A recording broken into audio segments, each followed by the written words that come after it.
பரத்தோட காளிதாஸ் 2 மூவிக்கு சென்சார்ல UA certificate கொடுத்திருக்காங்க. April 3 movie release ஆகும். ஸ்ரீ செந்தில் டைரக்ஷன்ல பரத், அஜய் கார்த்தி, பவானி ஸ்ரீ நடிக்கிறாங்க. சாம் ஜேஎஸ் மியூசிக் பண்றாரு.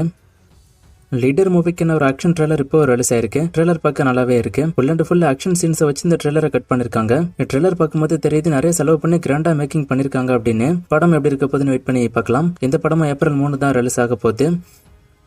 இலக்கிய படம் ஏப்ரல் 10 ரிலீஸ் ஆக போறதா அபிஷியலா ஒரு ப்ரோமோவோட இப்போ அனௌன்ஸ் பண்ணிட்டாங்க. நேற்றுக்கு நைட்டே இந்த ப்ரோமோ வந்துருச்சு. நேற்றுக்கு நான் வீடியோ போட்டதுக்கு அப்புறம் தான் இந்த ப்ரோமோவே நான் பார்த்தேன். ஸோ அதனால நேற்றுக்கு வீடியோல ப்ரோமோ வந்துருச்சுன்னு நான் சொல்ல முடியல. அண்ட் படத்தோட அடுத்த சிங்கிளும் சீக்கிரமே ரிலீஸ் ஆக போகுதுன்னு அவங்க அனௌன்ஸ் பண்ணிருக்காங்க. அந்த வீடியோலயே கென்கர்னாஸோட யூத் படம் இப்போ வரைக்கும் வேர்ல்டு வைடா 50 கோடி வசூல் ரீச் பண்ணிருக்குன்னு அபிஷியலாவே அனௌன்ஸ் பண்ணிட்டாங்க. அண்ட் டே 1 கலெக்ஷனை விட 11வது நாளோட வசூல் அதிகங்கிற மாதிரி நியூஸ் வந்திருக்கு. ஸோ ஆடியன்ஸ் கிட்ட செம்மையான ரெஸ்பான்ஸ் இந்த படத்துக்கு கிடைச்சிருக்கு. ஒரு டெபியூட்டன்ட் ஹீரோ அண்ட் டைரக்டரோட படத்துக்கு இது மிகப்பெரிய வசூல் அண்ட் ஹிட் தான். துரந்தர் 2 படம் இப்ப வரைக்கும் 1241 கோடி கிட்ட வசூல் பண்ணதா நியூஸ் வந்திருக்கு. இது அபிஷியலாவே அங்க அனௌன்ஸும் பண்ணிட்டாங்க. சோ இந்த படமே ஒரு பெரிய ஹிட் தான்.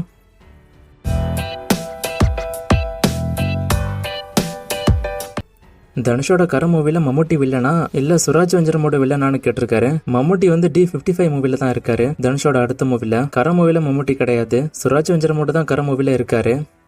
அமீரோட இறைவன் மிகப்பெரியவன் படம் எப்போ ரிலீஸ் ஆகும் அதை பத்தி அப்டேட் கேட்டிருக்காரு. இதை பத்தி அப்டேட் இது வரைக்கும் வரல. ஸோ இந்த படம் எப்போ வருங்கிற அப்டேட்டும் கிடையாது. இது ஒரு long pending movie. Long pending மூவிலாம் எப்போ ரிலீஸ் ஆகும்னு அவங்க அனௌன்ஸ் பண்ணாதான் உண்டு. ஸோ அப்டேட் இல்லை, அப்டேட் வந்தா நான் சொல்றேன். கரண்ட் பெட்டி மூவி கிளாஷ் ஆகுது. ரெண்டும் பெரிய மூவிஸ் தான். ஸோ இதனால வசூல் பாதிக்காத அப்படின்னு கேட்டிருக்காரு. என்னோட கெஸ் படி தமிழ்நாடு பொறுத்த வரைக்கும் பெட்டி மூவிக்கான வசூல் கொஞ்சம் பாதிக்கப்படும் கர மூவினால. ஆந்திரா அண்ட் தெலுங்கானால கர மூவிக்கான வசூல் பாதிக்கப்படும். ஏன்னா பெட்டி மூவி ரிலீஸ்னால. அண்ட் வேற எங்கெங்கெல்லாம் தனுஷ் அண்ட் ராம்சரனோட மார்க்கெட் இருக்குதோ அங்கேயுமே இந்த ரெண்டு மூவிஸும் கிளாஷ் ஆகுறதுனால அங்கேயுமே வசூல் கொஞ்சம் பாதிக்கப்படும். இந்த படமும் அந்த படமும். ஆனா ஃபைனலா எந்த படம் நல்லா இருக்கோ அந்த படம் அதை பீட் பண்ணி வசூல்ல போயிடும். சிக்மா மூவி அப்டேட் பத்தி கேட்டிருக்காரு. அடுத்த ரிலீஸ் அப்டேட் தான் வரும்னு நினைக்கிறேன். ஆல்ரெடி அவங்க டீசர் விட்டுட்டாங்க, நல்ல ரெஸ்பான்ஸே கிடைச்சிருக்கு. சீக்கிரமே ரிலீஸ் அப்டேட் வந்துடும். இதை பத்தி நான் ஆல்ரெடி பேசியிருக்கேன். சக்ரா அண்ட் லத்தி மூவி ஹிட்டா ஃபிளாப்பான்னு கேக்குறீங்க. சக்ரா படம் ஃபிளாப் தான். லத்தி படம் ஆவரேஜா போச்சு. கராத்தே பாபுவோட ஃபர்ஸ்ட் சிங்கிள் பத்தி கேட்டிருக்காரு. இந்த படம் சம்மருக்கு ரிலீஸ் ஆக போறதா நியூஸ் வந்துச்சு. ஸோ இன்னும் ரிலீஸ் அப்டேட் வரல. ஸோ அனௌன்ஸ் பண்ணிட்டு ஃபர்ஸ்ட் சிங்கிள் வரும் அப்படின்னு நினைக்கிறேன். தாய்க்கிழவி படம் ஏன் இன்னும் ஓடிடில வரல அப்படின்னு கேட்டிருக்காரு. மூவி இன்னும் நல்லா ஓடிக்கிட்டு தான் இருக்கு. ஸோ அதனாலதான் இன்னும் ஓடிடில வரல. சீக்கிரமா ஓடிடில வந்துடும். ஆனா மகட மூவிக்கான ஷூட்டிங் முடிஞ்சிருச்சா? விஷால் புருஷன் மூவிக்கான ஷூட்டிங்க்கு போயிட்டாரு. அண்ட் புருஷன் மூவி இந்த வருஷம் ரிலீஸ் ஆயிடுமான்னு கேக்குறீங்க. புருஷன் மூவி இந்த வருஷம் ரிலீஸ் ஆயிடும். அண்ட் புருஷன் படத்தோட அடுத்த ஷெட்யூல் ஷூட்டிங்ல விஷால் இருக்கிறதா இன்னும் கன்ஃபார்ம் ஆகல. சுந்தர் சி எப்பவுமே ஃபர்ஸ்டா ஷூட்டிங் முடிச்சிருவாரு. ஸோ விஷால் இல்லாத புருஷனை கூட ஒரு ஷூட் பண்ணிட்டு இருக்கலாம். விஷால் மகட மூவியோட ஷூட்டிங்ல இருக்க கூட சான்ஸ் அதிகம். ஏன்னா ஒரு வீடியோ விட்டு கூட அவர் அனௌன்ஸ் பண்ணியிருந்தாரு.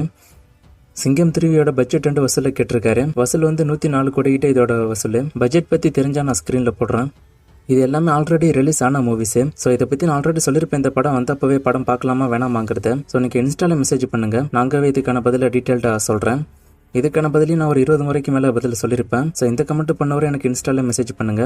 லாஸ்டப்பட்ட வீடியோல ஒரு ஃப்ரேம் கொடுத்து கண்டுபிடிக்க சொன்னேன். நிறைய பேர் கண்டுபிடிச்சிங்க. இது யார் அப்படின்னு. ஆன்சர் துருவிக்ரம். இது இன்னைக்கான ஃப்ரேம். இது யார் அப்படின்னு கண்டுபிடிங்க. இன்னும் நிறைய மூவிஸ்க்கான அப்டேட் எல்லாம் கேட்டிருக்கீங்க. இந்த மூவிஸ்க்கான அப்டேட் எல்லாம் இப்போதைக்கு கேட்டே இல்லை. நான் அப்டேட் வரும்போது சொல்றேன். வேற கொஸ்டின் இருந்தா கேளுங்க.